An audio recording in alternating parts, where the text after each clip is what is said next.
पाकिस्तान के बलूचिस्तान प्रांत में हाल ही में एक बहुत बड़ा हमला हुआ। चलिए इस पूरी घटना की तह तक चलते हैं और समझते हैं कि आखिर हुआ क्या था और इसका मतलब क्या है।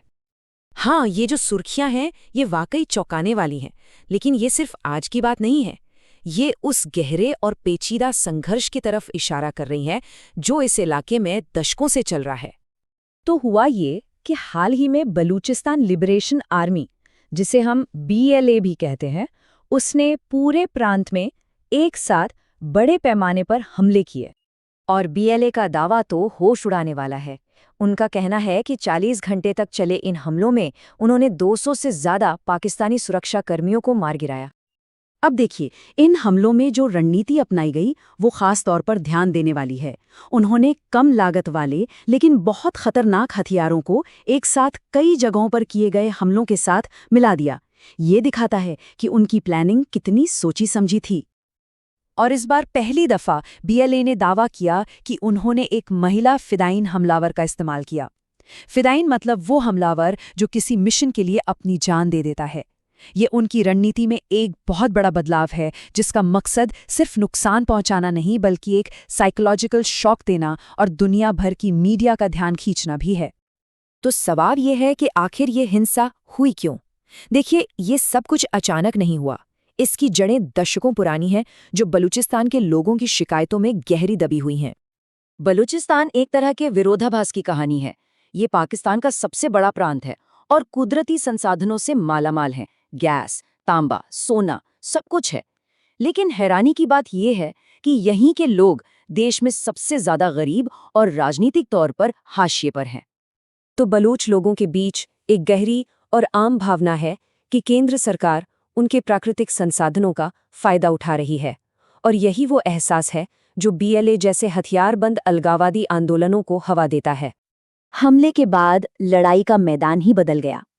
अब लड़ाई जमीन पर कम और मीडिया की सुर्खियों में ज्यादा लड़ी जा रही थी। एक इन्फॉर्मेशन वॉर शुरू हो गया, जहां हर कोई अपनी अपनी कहानी बता रहा था। और यहाँ ये चुनौती साफ दिखती है। एक तरफ BLA एक बहुत बड़ी जीत का दावा कर रहा है, तो दूसरी तरफ पाकिस्तानी सेना कह रही है कि उनका नुकसान तो बहुत कम हुआ है और उन्होंने बड़ी संख्या में हमलावरों को मार गिराया है। जमीन आसमान का फर्क है दोनों के दावों में। अब जब कोई इंडिपेंडेंट सोर्स है ही नहीं जो ये बता सके कि सच क्या है, तो ऐसे में सच ही इस लड़ाई का पहला शिकार बन जाता है। दोनों पक्ष अपने दावों और जवाबी दावों को ही एक हथियार की तरह इस्तेमाल करते हैं। पाकिस्तान की तरफ से जो आधिकारिक प्रतिक्रिया आई वो बहुत तेज थी, लेकिन उन्होंने अपनी अंदरूनी समस्याओं पर बात करने के बजाय फौरन एक बाहरी ताकत पर इल्जाम लगा दिया।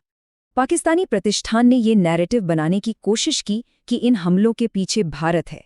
ये एक जानी पहचानी रणनीति है जिसका इस्तेमाल अक्सर अपनी अंदरूनी नाकामियों से ध्यान हटाने के लिए किया जाता है। भारत ने इन आरोपों को सिरे से खारिज कर दिया।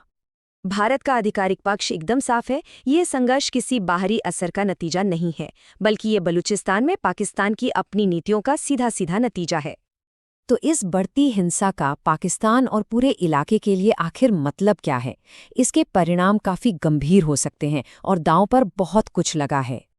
इसका सबसे पहला असर पड़ता है अरबों डॉलर के चीन पाकिस्तान इकोनॉमिक कॉरिडोर यानी CPEC पर। और जैसे ही ये प्रोजेक्ट खतरे में आता है, विदेशी निवेशक घबराने लगते हैं, देश की सुरक्षा का खर्च बढ़ जाता है और अंदरूनी अस्थिरता और ज्यादा बढ़ जाती है। ये एक चेन रिएक्शन जैसा है। देखिए, ये हमला कोई अलग थलग घटना नहीं है। ये एक ऐसे देश के लिए संकट की एक और परत है जो पहले से ही गंभीर आर्थिक और राजनीतिक उथल-पुथल से जूझ रहा है। और आखिर में ये सब हमें एक बहुत ही अहम सवाल पर लाकर छोड़ देता है। जैसे जैसे ये संघर्ष गहराता जा रहा है, क्या पाकिस्तान अपनी समस्याओं के लिए हमेशा दूसरों पर इल्जाम लगाता रहेगा?